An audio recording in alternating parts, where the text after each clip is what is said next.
ఆంధ్రప్రదేశ్లో మళ్లీ social media రంగంలో రాజకీయ గెలుపు పోరాటాలు రగులుతున్నాయి. వైఎస్ఆర్ కాంగ్రెస్ పార్టీ సోషల్ మీడియా యాక్టివిస్టులపై కూటమి ప్రభుత్వం కక్ష సాధింపు చర్యలు చేపట్టింది. ప్రభుత్వం చర్యలు తీసుకోవడం ప్రారంభించింది. రాష్ట్ర వ్యాప్తంగా వందలాది కేసులు నమోదు కాగా కొన్ని అరెస్టులు కూడా జరిగాయి.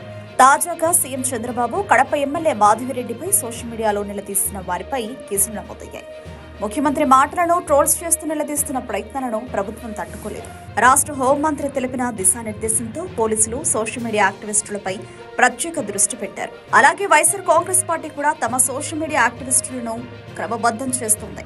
సజ్జల రామకృష్ణారెడ్డి ఇతర నేతల ద్వారా నూతన యాక్టివిస్టులను ఎంపిక చేసి పార్టీ కోసం వివిధ ప్రచారాలను చేపడుతున్నారు. పార్టీ కార్యాలయం నుంచి నేరుగా కంటెంట్ ఆదేశాలు వెళ్లడం జరుగుతుంది. రాజకీయ వాతావరణం ఇంకా ఉత్కంఠ భరితం అవుతూ సోషల్ మీడియా లోపలి వ్యూహాలు, అరెస్టులు రాష్ట్రంలో కొత్త చర్చలకు దారితీస్తున్నాయి.